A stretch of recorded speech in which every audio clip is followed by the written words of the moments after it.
Let's talk about Division III now. Hello, I am Louise McCleary, Director of Division III at the NCAA. I'm going to introduce you to a few key facts about Division III and the unique experience it offers its student athletes. Division III is the largest membership division in the NCAA, with more than 445 schools and over 40 conferences. Division III also has the most student athletes, more than 180,000. Approximately 40% of the NCAA's member schools and student athletes are in Division III. Why is Division III so popular?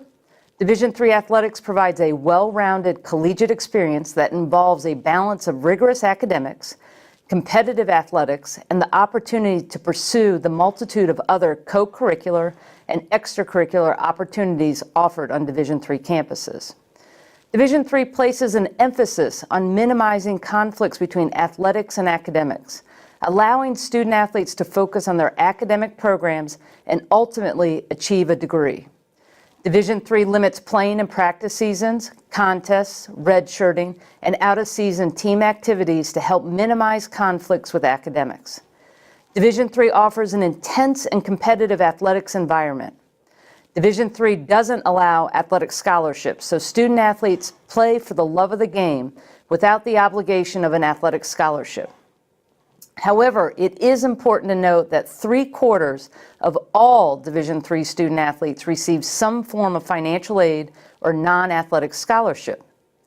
Division III athletic departments place special importance on the positive impact of athletics on its participants rather than on the spectators. The student athlete's experience is of paramount concern. Division III athletics departments are dedicated to offering broad-based programs with a high number and wide range of athletics participation opportunities for both men and women. There is an emphasis on regional in-season and conference competition, while also offering 36 national championships annually. In fact, Division III offers a higher number and a wider variety of athletics opportunities per student than any other division in the NCAA. Finally, Division III gives student athletes the opportunity to discover valuable lessons in teamwork, discipline, perseverance, and leadership, which in turn makes student athletes better students and responsible citizens. Division III student athletes are integrated into campus life. They meet the same admission and academic standards as the general student body. Student athletes are encouraged to take advantage of the many opportunities available to them, both within and beyond athletics, so that they may develop their full potential as students, athletes, and citizens. I hope you enjoyed learning more about Division III, a division that is unique within the NCAA. Thank you.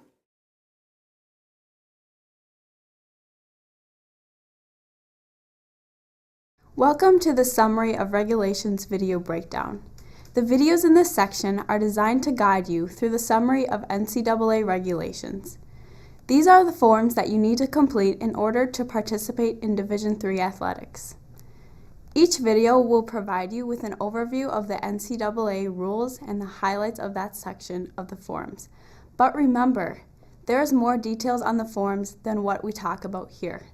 So make sure to use both what's in front of you and the videos to help you, because you are responsible for knowing and understanding all of the information in the summary of regulations. You might feel like you're already familiar with this information, but there are a lot of areas to go over.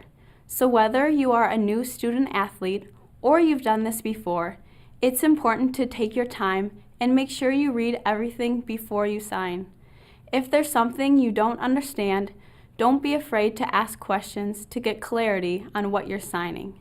Don't just sign off on the forms without getting the answers to any questions you may have. One more thing, it's called a summary for a reason. Today you'll be going over the general regulations, but many NCAA rules have exceptions and distinctions. What's okay for someone else to do may not be okay for you. That's why, when it comes to things that may impact your athletic eligibility, you should always ask before you act. The administrator in the room with you will tell you about the proper individuals on your campus who can answer questions related to NCAA bylaws and eligibility issues. At the end of this process, we hope that you will be comfortable with the forms that you are signing and know where to go when you need more information. Let's get started. The first section of the Summary of Regulations deals with ethical conduct. Honesty, integrity, and sportsmanship are the core principles that support your athletic experience. Following these principles is related to your eligibility, so you should understand that if you don't act with honesty, integrity, and sportsmanship, you could violate NCAA legislation regarding ethical conduct. If you are asked by your administrators or the NCAA to provide information in connection with a rules investigation, you should always answer any questions that are posed, honestly and willingly. Your athletic eligibility could be jeopardized if you don't. Sports gambling is prohibited by the NCAA. As a student athlete, you are not permitted to bet on or provide any information to anyone else who is betting on any sport that the NCAA sponsors. This means that you can't bet on a sport at any level if the NCAA has a championship in that sport, amateur or professional. In other words, no NBA, no MLB, no semi-professional soccer. In addition, you can't bet on sports even if it's not the sport you play. For example, a women's soccer player will lose her eligibility if she places a bet on an NFL football game. If you'd like to know more about this issue, once you finish completing these forms, you can click over to the section of this website called Agents, Gambling, and Amateurism. If you have additional questions about ethical conduct, talk to your athletics administrator. This video will cover the section of the Summary of Regulations that is focused on amateurism and delayed enrollment. As we have mentioned before, the key to making sure you stay eligible is to ask before you act. As a Division III student athlete, any activities in which you participate should be run by your administrator first. Something as simple as a golf outing, a road race over the summer, or playing with the club team in your sport could impact your eligibility. After you've completed these forms, take some time to check out the section of this website called Student Athlete Reinstatement. In that area, you'll learn how some of these activities can affect your eligibility. Let's talk about amateurism. This is a key principle of NCAA athletics.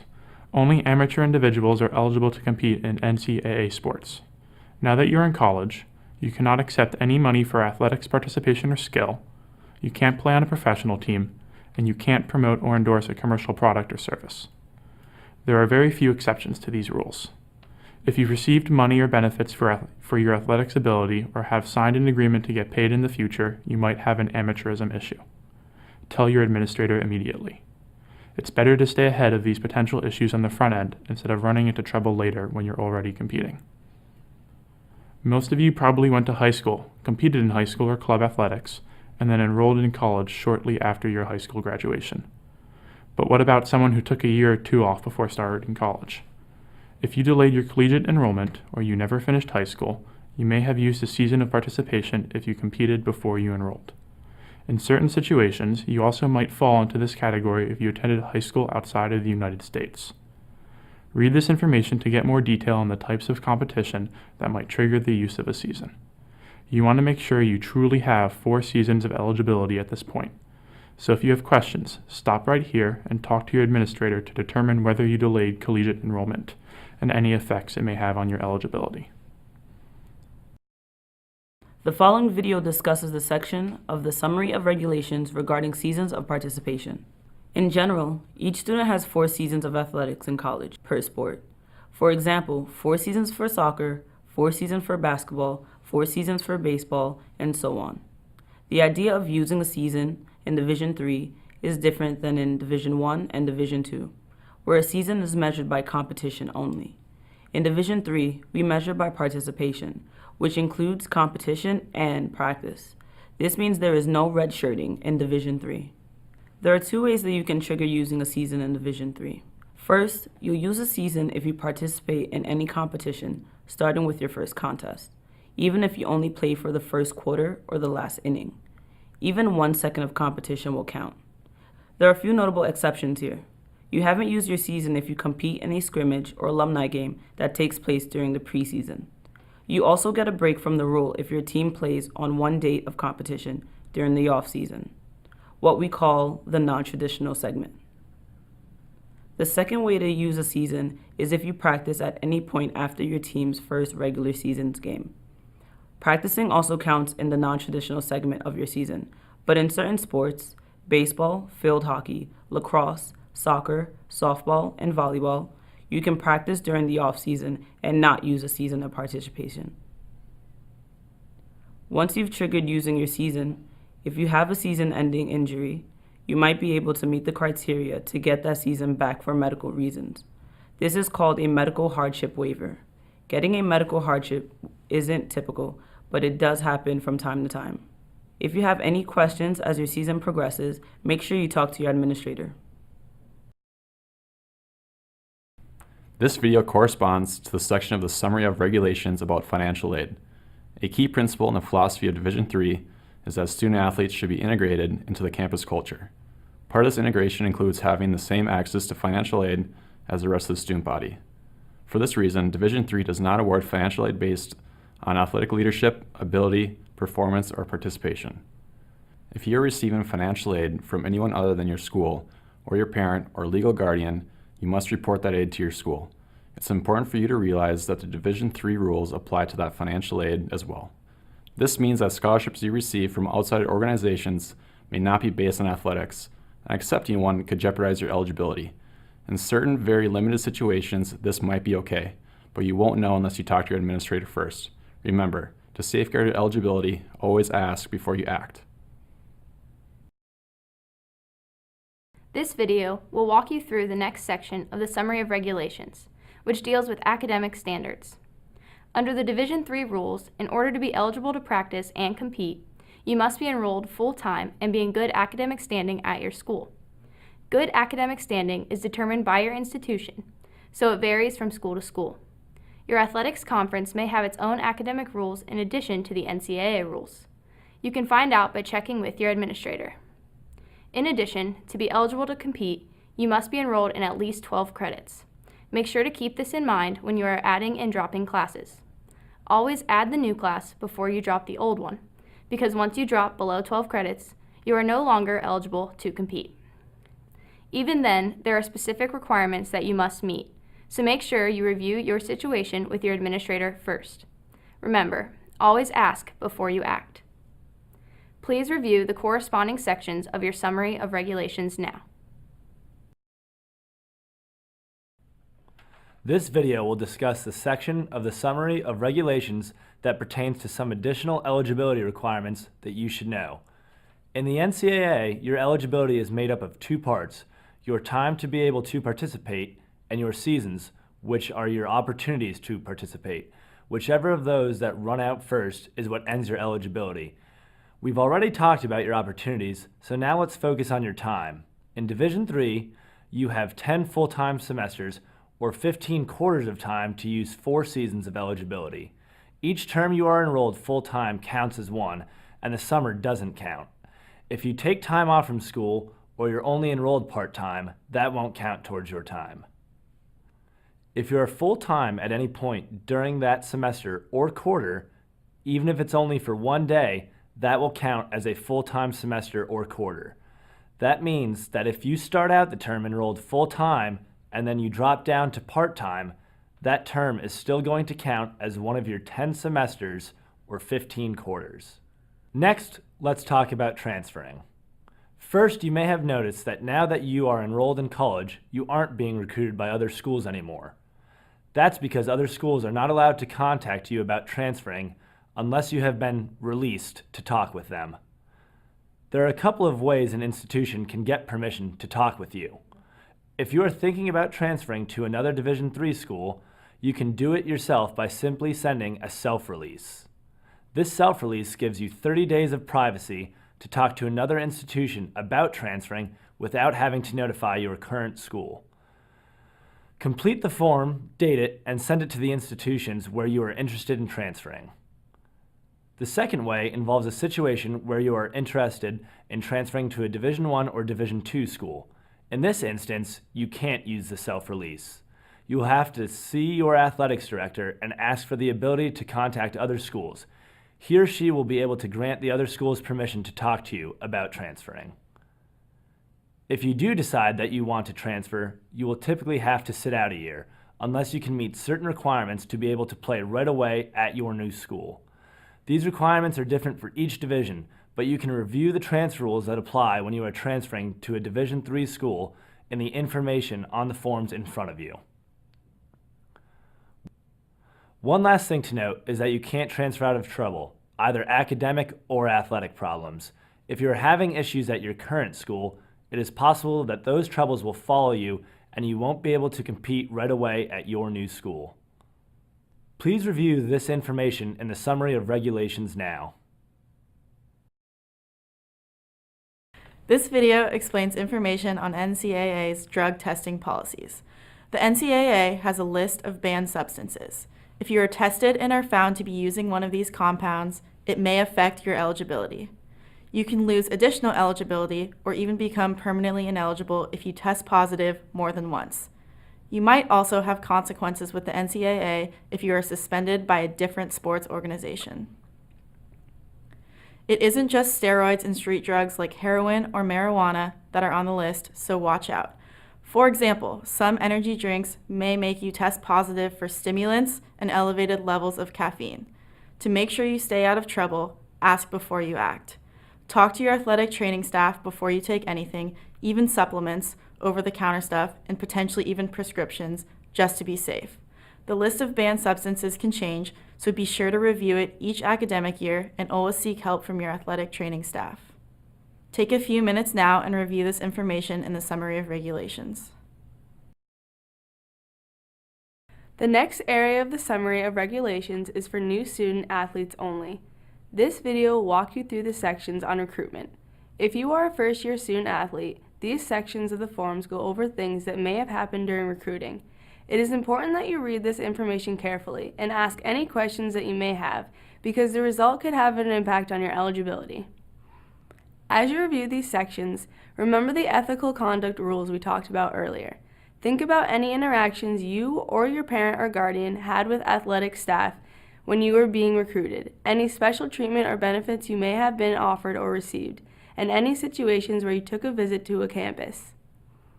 Review the corresponding sections of your summary of regulations now. Once you have completed reading through the summary of regulations, you will be instructed to sign the student-athlete statement. Depending on how your institution has decided to go over this information with you, you might physically sign it or perhaps complete it online. Walk through the signature portions of the student-athlete statement carefully so you will understand what you are signing.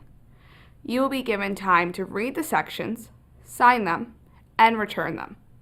Before completing the signature pages, make sure to read the forms in full prior to signing.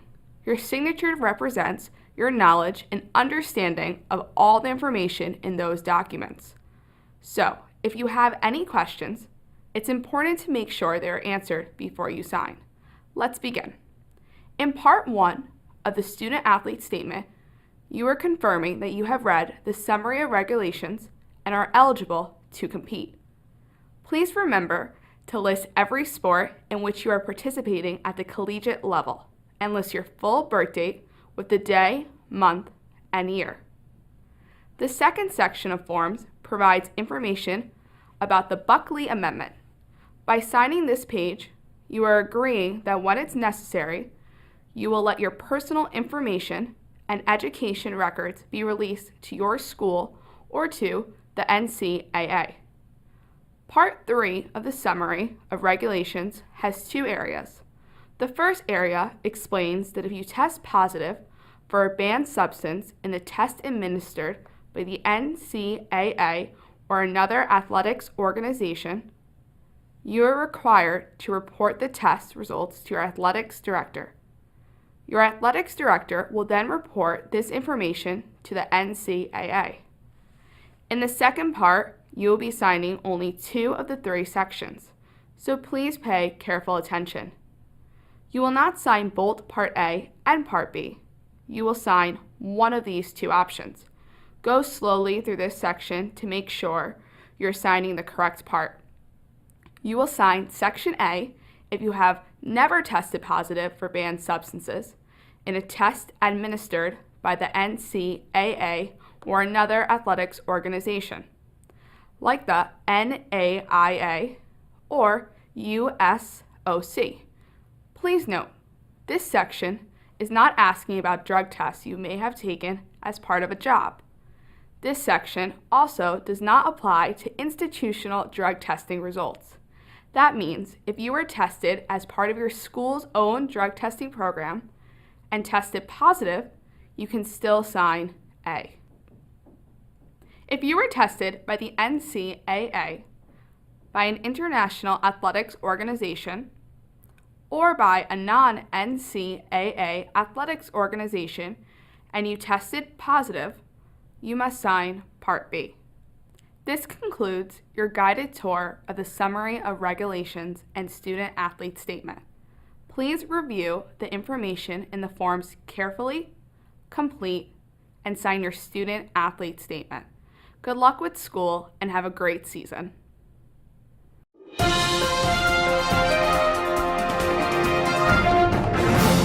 And we're back. I'm Jason Fine. And I'm Daryl Sims. If you're just now tuning in, you're watching Sports Beat, where we talk about news of the week in the NCAA sports. All right, Daryl, let's get serious here. The disabled list. We've got a lot to talk about.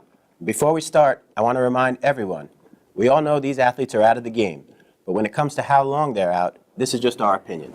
The NCAA looks at all the facts. Each case gets its own review, so the penalty will vary. Let's take a look at the probables. Sarah Withdrew is out of the game for a drop ad. She played a contest while she was enrolled in less than 12 credits.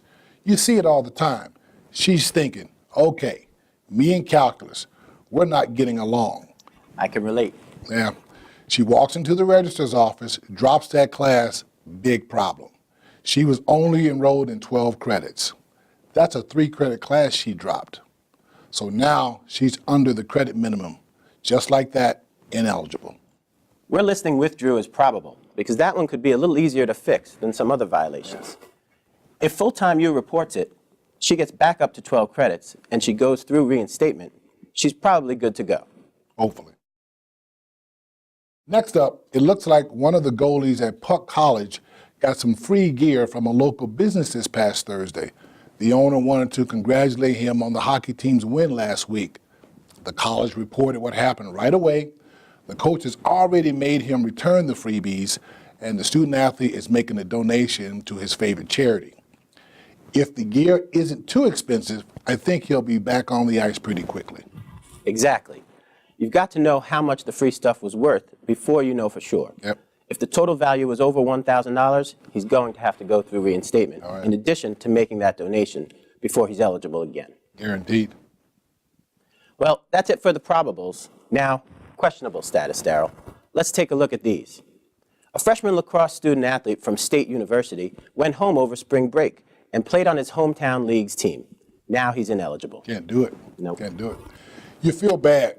You know it's a rookie mistake. It really is. Lots of athletes don't realize it. When you're part of an NCAA team, most of the time you can't play for an outside team when you're in season, and that includes a local team. Yeah, a lot of them just don't know that. Before we go on, can we talk about off-the-field drama for a minute? There are 2 situations this week I want to highlight. Tara Big Test and Tom Pugilis. Did you see these headlines? I did. Oh, man. Unbelievable. Tara, she was caught stealing the answers to her final exam. Studious College was outraged. Yeah, it's a real shame. And then you have pugilists over there at Punch U getting in fistfights with people on campus. These aren't violations in the NCAA rulebook, and they don't need reinstatement. But can we both agree that this behavior is just ridiculous all on its own? Agreed. Agreed. You're not getting any opposition from me on this one, Jason. This is simply pretty bad stuff. In a situation like this, I'm betting you anything, both of them will get benched. If you're breaking team rules or student honor code, anything like that, you can still be on the sidelines. Absolutely. The coach, the school, they're going to have the last say-so. That's what happens, and you're probably going to get shut down. Guaranteed. Now, let's take a look at the criticals. With these, student athletes, I'm not going to lie, it's looking pretty dicey. There's a sad story from a D3 school out east. A shot put student athlete tested positive for performance-enhancing drugs at the track and field championships. The worst part was that it wasn't steroids or anything that you would consider to be an obvious drug. Turns out he was drinking can after can after can of those energy drinks. He thought they were safe because he didn't check with the team's athletic trainer first. It's true. There are a lot of compounds in those drinks that seem okay, but if you're drinking them, they can cause you problems. This is no joke. Performance-enhancing drugs mean an automatic suspension from NCAA sports. He's out for at least 365 days, and he's losing the season. This next one, Daryl, here's something that we hear a lot about: sports wagering. All the time. NCAA enforcement has confirmed that Bill Brackett was running a pool where people were wagering on the results of the Division I men's basketball championships. Yeah, can't do it. Jason, you know you've got people out there watching this show right now who are saying, wait a minute. Isn't Brackett a soccer student athlete?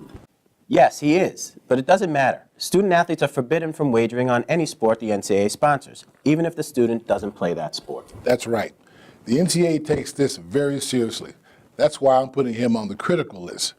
I won't even try to guess how this is going to turn out. Finally, Daryl, the big story on our critical list this week is Kelly Slam Dunk. Last week, the news leaked that Slam Dunk, the sophomore forward for the School U Mascots, signed a contract with Joe Dealey to ask around about what WNBA teams might be interested in her. Big mistake.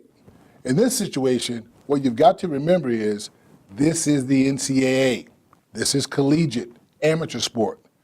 Getting an agent is probably one of the most obvious things you can do to announce that you're going for pro athlete status. On this one, I don't think she's coming back from it, Daryl. I don't either. I don't think she's going to make it back on the court at all. It's a lot to watch out for. The best thing that a student athlete can do is to ask first. Talk to your compliance person. Talk to your coach before making any decisions. You don't want to end up on the disabled list. We'll be back after this commercial break.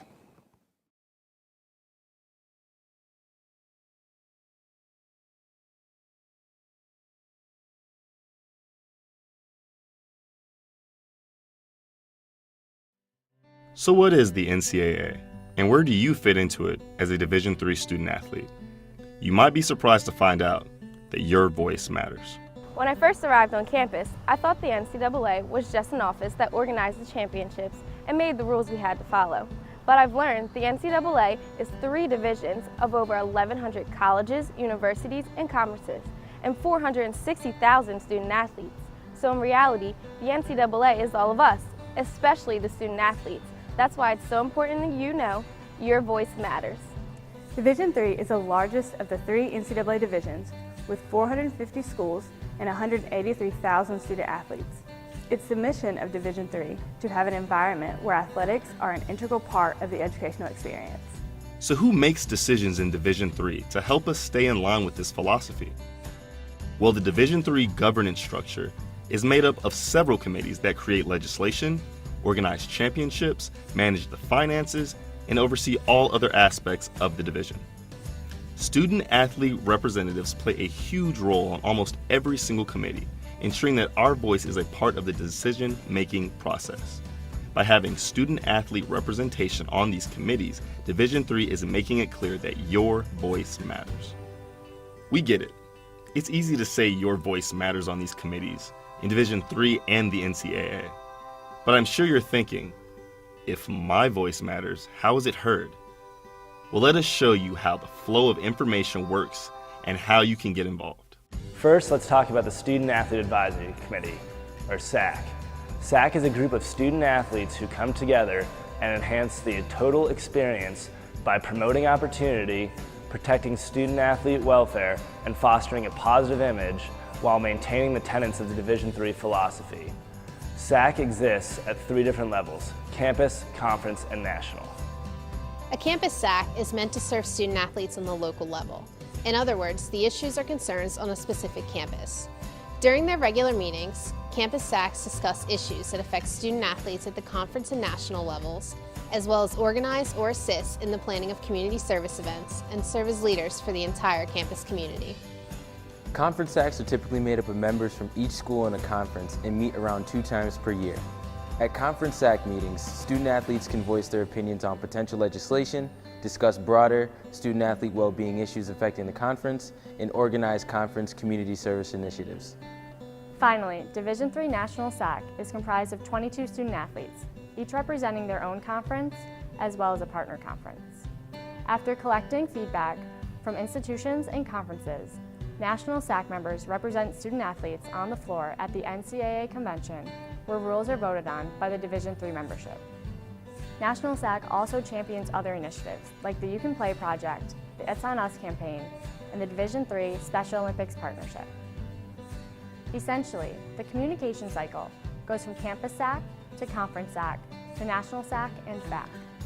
Along with the committee's representation, this communication cycle ensures that you, as a student athlete, have a way to voice your opinions, because as a Division III student athlete, your voice matters.